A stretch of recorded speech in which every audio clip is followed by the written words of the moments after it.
غم اور رنج و ملال کے ساتھ دہشت بھی طاری ہو گئی، جیسے آسمان پھٹ گیا ہو، اس کے پاؤں کے نیچے سے زمین نکل گئی ہو۔ وہ جھکا سا دیوار پر چل پڑا، اس کے قدم ڈگمگا رہے تھے۔ اس کے 2 محافظ اس کے ساتھ ہو گئے۔ اس نے نا امیدی کے عالم میں دائیں اور بائیں دیکھا اور رک گیا۔ 2 محافظ کو اپنے پہلو میں دیکھ کر اس کا چہرہ غمگین ہو گیا۔ میں تمہارے سہارے کے بغیر چل سکتا ہوں، اس نے محافظوں سے کہا، میرے برابر آنے کی جرت نہ کرو۔ محافظ کئی قدم پیچھے ہٹ گئے۔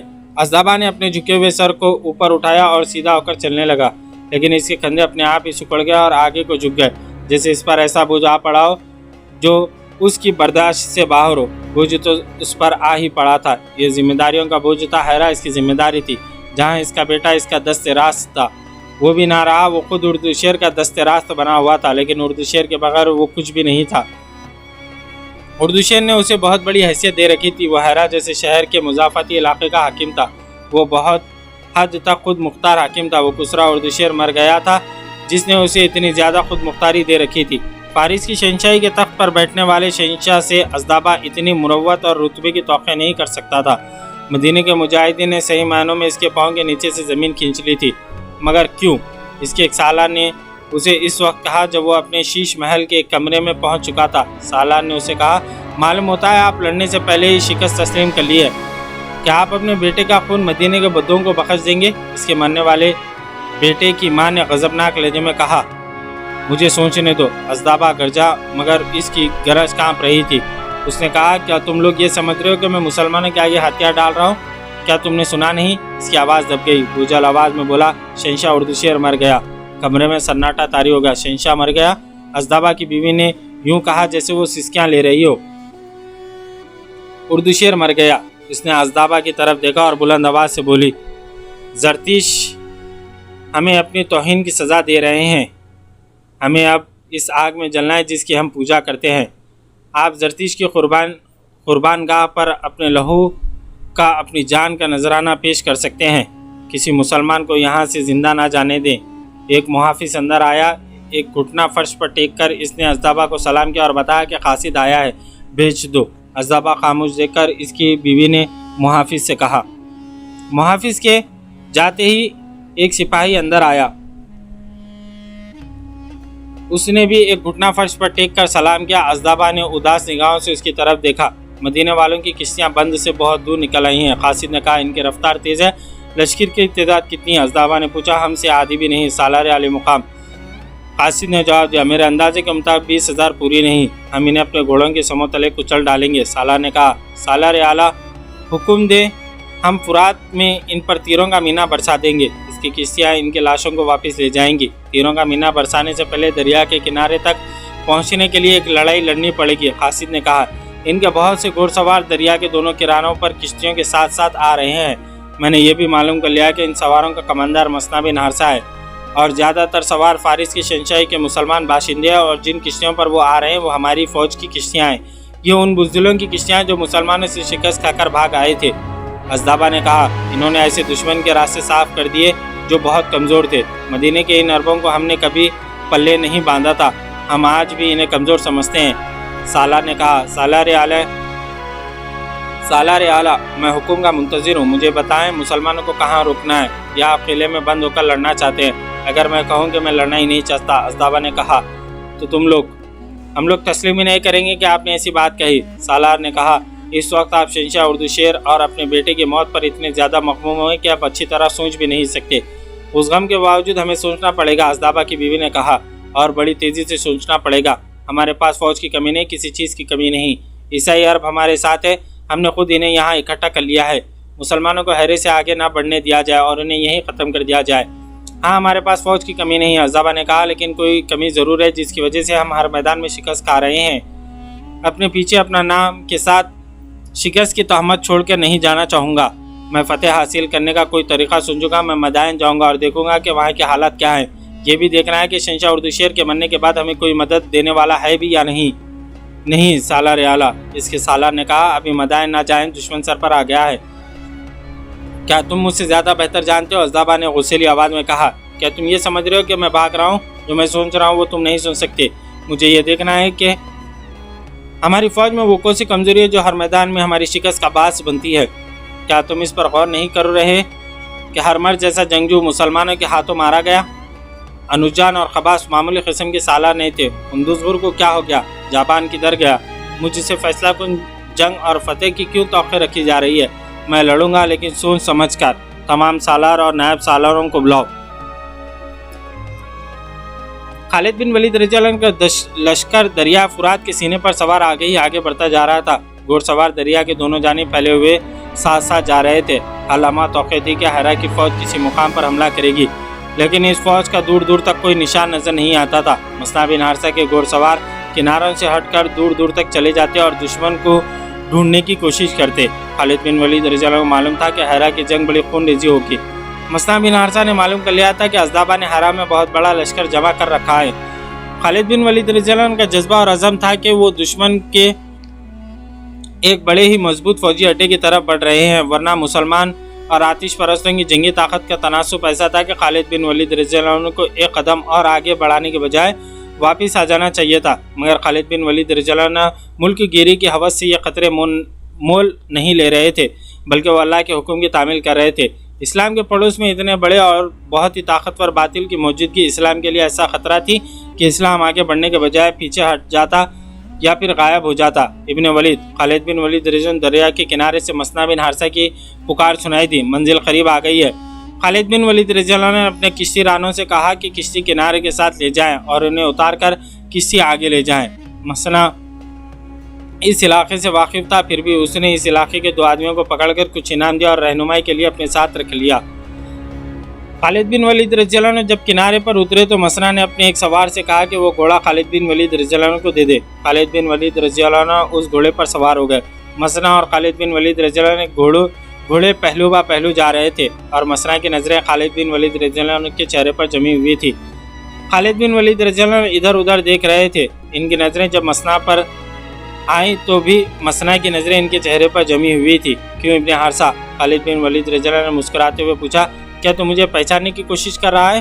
ہاں ولید کے بیٹے، مثنہ نے سنجیدہ اور ٹھہرے ٹھہرے لہجے میں کہا، میں تجھے پہچاننے کی کوشش کر رہا ہوں، تو مجھے انسان نہیں لگتا۔ تیرے چہرے پر کچھ گھبراہٹ اور پریشانی ہونی چاہیے تھی، میں اندر ہی اندر پریشان ہوں۔ خالد بن ولید رضی اللہ عنہ نے کہا، اور میرے دل پر گھبراہٹ بھی ہے، یہ اس لیے کہ میں انسان ہوں، لیکن میں پریشانی اور گھبراہٹ کو چہرے پر نہیں آنے دوں گا۔ یہ چہرہ ایک لشکر کا چہرہ ہے۔ مثنہ نے کہا، یہ چہرہ اسلام کا چہرہ ہے۔ میں سمجھتا ہوں ابن ولید، سالار اعلیٰ کا چہرہ اتر جائے تو پورے لشکر کا چہرہ اور ساری قوم کا چہرہ اتر جاتا ہے۔ مجھے یہ بتا ابن حارثہ، خالد بن ولید رضی اللہ عنہ نے پوچھا، تو نے یہ باتیں کیوں کی ہیں؟ کیا تو مجھے پریشانی اور گھبراہٹ میں دیکھنا چاہتا ہے؟ ہاں ابن ولید، مثنہ نے کہا، تجھے شاید احساس نہیں کہ تو کتنے بڑے اور طاقتور دشمن کے سامنے جا رہا ہے۔ میں اپنے لیے جا رہا ہوں تو مجھے اپنا غم ہوتا کہ بادشاہ بننے سے پہلے ہی مارا جاؤں گا۔ خالد بن ولید رضی اللہ عنہ نے کہا، میں اللہ کے حکم پر جا رہا ہوں، اللہ ہمارے ساتھ ہے، مجھے اور تجھے گھبرانے کی، پریشان ہونے کی ضرورت نہیں۔ مجھے یہ بتاؤ کہ آگے کیا ہے؟ مثنہ نے ان دونوں آدمیوں کو بلایا جو اس علاقے کے رہنے والے تھے اور انہیں کہا کہ وہ بتائیں کہ آگے کیا ہے۔ ان دونوں نے بتایا کہ آگے ہیرا ہے اور وہاں تک زمین کیسی ہے۔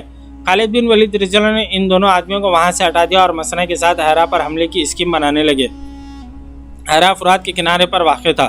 خالد بن ولید رضی اللہ عنہ نے اپنے سالاروں عاصم بن عمرو اور عدی بن حاتم کو کشتیوں سے کنارے پر بلایا۔ میں مان نہیں سکتا کہ آتش پرست ہمیں ہیرا کے راستے میں نہیں روکیں گے۔ خالد بن ولید رضی اللہ عنہ نے کہا، ان کے پاس اتنی زیادہ فوج ہے جسے وہ اس سارے علاقے میں پھیلا سکتے ہیں، تمام عیسائی بھی اس کے ساتھ ہیں۔ اگر ہم ہیرا کے سامنے جا کر کشتیوں سے اترے تو دشمن ہمیں وہیں پر حملہ کر دے گا، ہم ہیرا سے دور کشتیاں چھوڑ دیں گے۔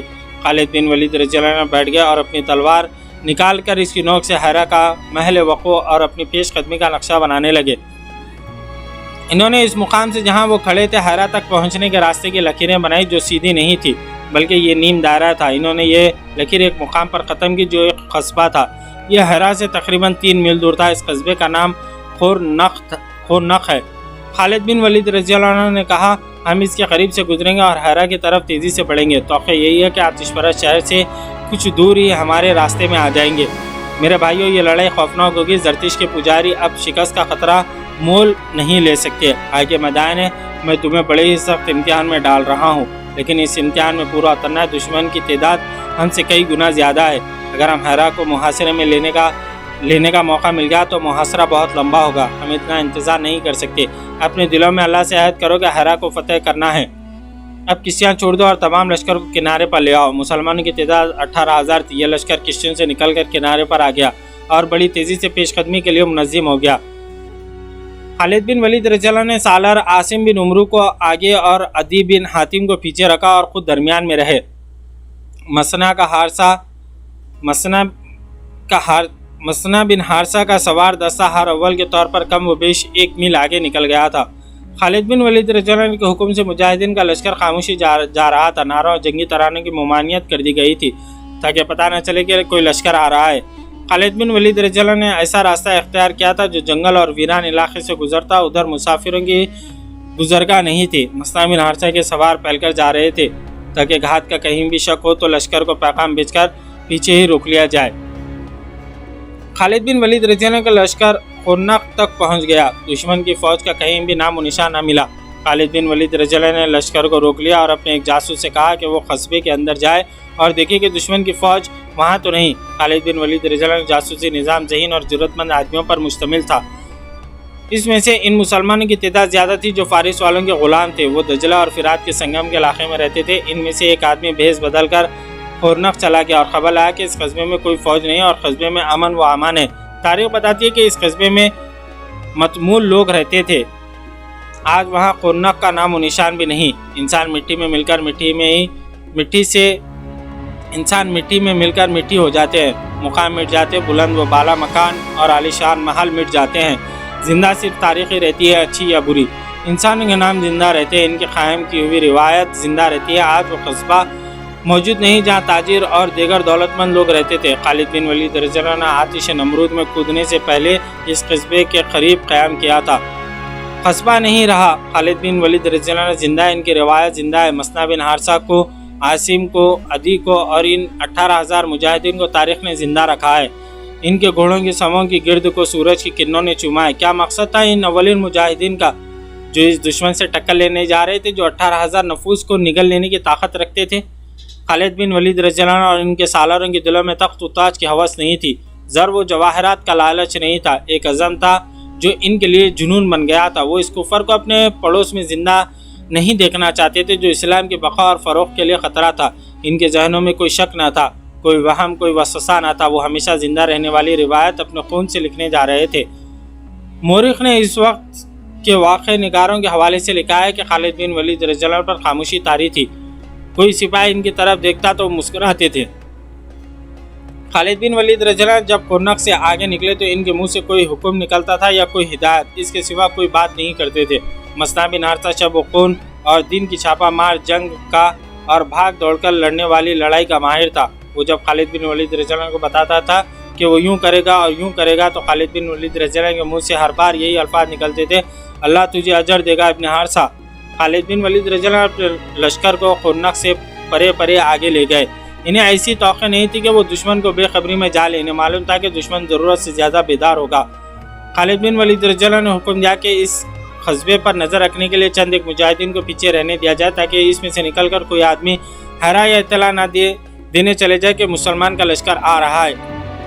یہ پندہ تھا جس میں مدینے کا لشکر جا رہا تھا۔ وہ علاقہ گھات کے لیے موزوں تھا، لیکن گھات کے بھی آثار نظر نہیں آ رہے تھے۔ یہی ہو سکتا تھا کہ دشمن کا لشکر اچانک ہر طرف سے آئے گا اور 18,000 کے لشکر کو گھیرے میں لے کر سالاروں سے سپاہیوں تک سب کو کاٹ دے گا۔ کچھ اور آگے گئے تو ایک ٹیکری آ گئی۔ خالد بن ولید رضی اللہ عنہ گھوڑے کو ایڑ لگائے اور ٹیکری پہ چڑھ گئے۔ ان کے حکم سے لشکر رک گیا۔ اللہ کے سپاہیوں، خالد بن ولید رضی اللہ عنہ نے بلند آواز سے کہا، تم پر اللہ کی رحمت ہو۔ آج خدا واحد نے تمہیں بڑے سخت امتحان میں ڈال دیا ہے۔ آج تم ایک پہاڑ سے ٹکرانے اور اسے ریزہ کرنے جا رہے ہو۔ اب جس لشکر کے ساتھ تمہارا مقابلہ ہوگا وہ پہاڑ سے کم نہیں۔ مجاہدین اسلام، اگر آج تم نے پیٹھ دکھائی تو تمہیں خدا نہ بخشے گا۔ آج اس آیت سے آگے بڑھو، فتح یا موت۔ ہماری جانیں اللہ کی امانت ہے، یہ امانت اللہ کو لوٹانی ہے، لیکن باوقار طریقے سے۔ اللہ تمہارے ساتھ ہے۔ تعداد اور ہتھیار کی کمی اور افراد کی شکست اور فتح کا باعث نہیں بن سکتی۔ فتح جذبے اور عزم سے حاصل ہوتے ہیں۔ اس یقین کے ساتھ آگے بڑھو کہ رسول اکرم صلی اللہ علیہ وسلم کی روح مقدس تمہارے ساتھ ہے۔ خالد بن ولید رضی اللہ نے اپنے لشکر کے جذبے کو اور زیادہ گرما دیا اور لشکر کو آگے بڑھنے کا حکم دیا۔ وہ حیرہ کے عقب کو جا رہے تھے۔ اس طرح انہیں خاصا بڑا چکر کاٹنا پڑا۔ جب شہر کے قریب گئے تو بھی دشمن کا کوئی سپاہی نظر نہ آیا۔ دیوار کے اوپر اور برجوں میں بھی کوئی آدمی نظر نہیں آتا تھا۔